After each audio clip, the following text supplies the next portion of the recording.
রাব্বুল আলামিন বলেন ওয়াত-তিনি ওয়াজ-যাইতুনি ওয়া তুরি সিনিনা ওয়া হাদাল বালাদিল আমিন। তিনের কসম, যাইতুনের কসম, তুর পাহাড়ের কসম, আর এই নিরাপদ শহরের কসম।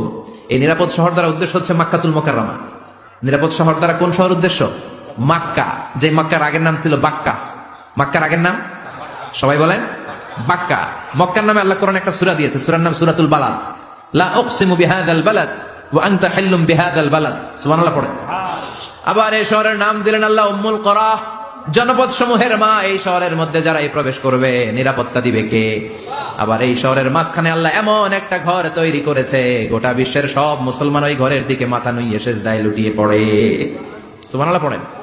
ইন্না আউওয়ালা বাইতি উদিআ লিন-নাস লাল্লাযী বিবাক্কাতা মুবারাক। এই কাবা ঘরকে কেন্দ্র করে প্রতিদিন 120টা রহমত নাজিল হয়। চিল্লায় বলেন তো কয়টা? 60 লিত-তাইফিন, 60টা রহমত যারা তাওয়াফ করে তাদের জন্য। 40 লিল মুসাল্লিন, 40টা রহমত যারা নামাজ পড়ে তাদের জন্য। 60 আর 40 কত? বাকি আছে কয়টা? ওয়াল 20 লিন-নাযিরিনা ইলাল কাবা, বাকি 20টা রহমত যারা তাওয়াফও করে না, নামাজও পড়ে না, শুধু কাবার দিকে তাকিয়ে থাকে। সুবহানাল্লাহ পড়েন। আবার কাবার 4টা কর্নার আছে, একটা কর্নারের ভেতরে একটা পাথর আছে, এটাকে বলে ব্ল্যাক স্টোন কর্নার, হাজরে আসওয়াদের পাথর। এই পাথরে যেই চুমু দেয়, পাথর ওই চুমুদানকারীর জীবনের সব গুনাহ টেনে শুষে সব নিয়ে যায়।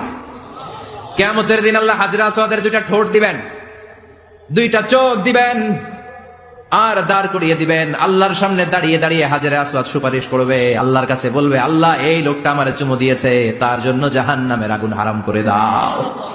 এই হাজরে আসওয়াদ পাথরের জন্য আমরা চুমু দিতে পারি, আল্লাহ তৌফিক দাও। জোরে বলেন আমিন। এই নিরাপদ শহরের কসম, শহরটার নাম মক্কা। চিল্লায় বলেন শহরটার নাম। এটার মাঝখানে একটা ঘর আছে, আল কাবা আল মুশাররাফা। লক্ষ লক্ষ মানুষ এই কাবা কেন্দ্রিক প্রতিদিন ছুটতে থাকে। আল্লাহ বলেছেন এটা মাসাবাতান লিন-নাস, মানুষের মিলন কেন্দ্র। লক্ষ লক্ষ মানুষ এই কাবাকে ঘিরে নামাজ পড়ে। প্রতিটা জুমার দিন 10 লাখেরও মোর দেন 1 মিলিয়ন মুসল্লি কাবার চারদিকে জুমার সালাত আদায় করে। সুবহানাল্লাহ পড়েন। আজান হওয়া মাত্রই মৌমাছির মতো মানুষগুলো ছুটতে থাকে। কাবার আজান শুনেছেন? আল্লাহু আকবার, আল্লাহু আকবার, আল্লাহু আকবার, আল্লাহু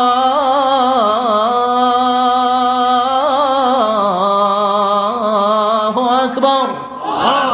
কি সুরেলা আজান, কাবার আজান। আজান হতে দেরি, আজান হতে দেরি। যদি 20-30 তলা হোটেলের কোনো ছাদ থেকে আপনি খেয়াল করেন, দেখবেন মৌমাছির মতো ডানে বায়ে সামনে পেছনে চারিদিক থেকে সারে আল হিজরা দিয়ে, সারে আজিয়াদ রোড দিয়ে, গাজ্জা দিয়ে, জারোয়াল দিয়ে, মেসফালা দিয়ে, ইব্রাহিম খালিলি দিয়ে মানুষগুলো কাবার দিকে ঢুকতে শুরু করেছে, ঠিক কিনা?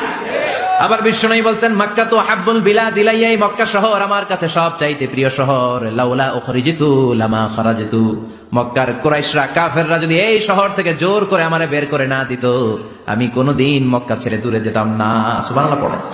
বিশ্বনবীর জন্মস্থান এই শহর, যেখানে বিশ্বনবী জন্মেছেন ওইখানে আছে মাকতাবা, লাইব্রেরি। কি আছে?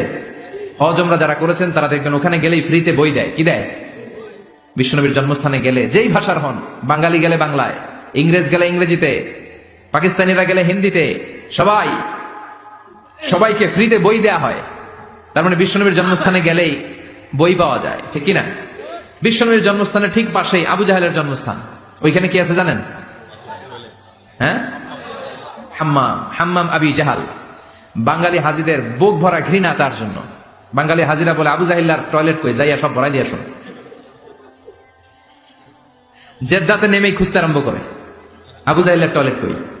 সবাই বলে, এই না জেদ্দায় আসলেন, মক্কা তো 80 কিলো দূরে, আপনি যাবেন, ওমরা করবেন, বিশ্রাম নেবেন হোটেলে, এরপরে জিয়ারা যখন করায় তখন ওখানে নেয়।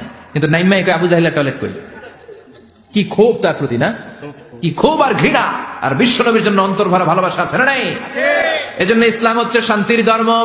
জঙ্গিপনা যারা করে, সন্ত্রাসবাদের কথা যারা সমাজে উস্কে দেয়, তাদের জন্য ইসলামে কোনো শান্তি নাই। আবু জাহেল ছিল সন্ত্রাসদের লিডার, ঠিক কিনা?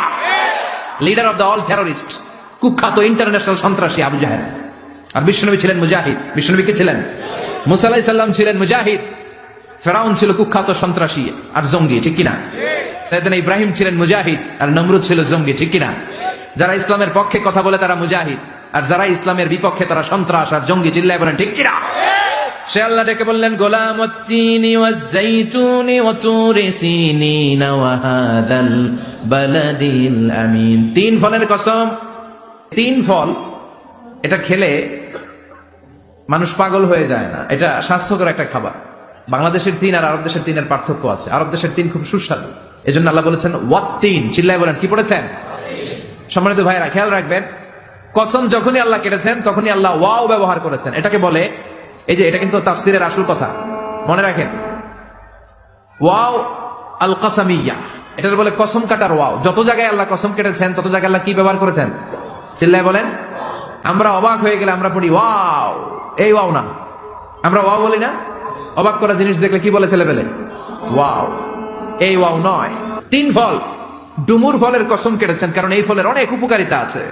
এটা আরব বিশ্বে আরবদের কাছে খুবই গুরুত্বপূর্ণ সুস্বাদু একটা ফল। কালো ডুমুর হয়, সাদা ডুমুর হয়। এই ডুমুর ফল খেলে ডায়াবেটিক্স রোগীদের অনেক উপকার হয়। এই ডায়াবেটিক্স আল্লাহ ভালো করে দিবে। কি খাবেন? ডুমুর ফল খাবেন। অনেক নারীদের ইররেগুলার মেনস্ট্রুয়েশনাল পিরিয়ড হয়, অনিয়মিত অনিয়ন্ত্রিত মাসিক।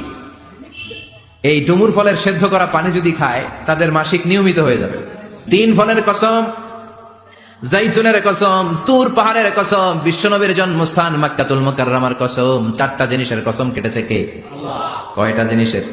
চারটা জিনিসের কসম কেটে আল্লাহ একটা কথা বলবেন। ওই কথাটার গুরুত্ব বেশি না কম? লাকাদ খালাকনাল ইনসানা ফি আহসানি তাকওয়িম। সবাই পড়েন, লাকাদ খালাকনাল ইনসানা ফি আহসানি তাকওয়িম। নিশ্চয় আমি মানুষের চেহারাটারে, আকৃতিটারে বড্ড চমৎকার আকৃতি দিয়ে তৈরি করেছি। সুবহানাল্লাহ।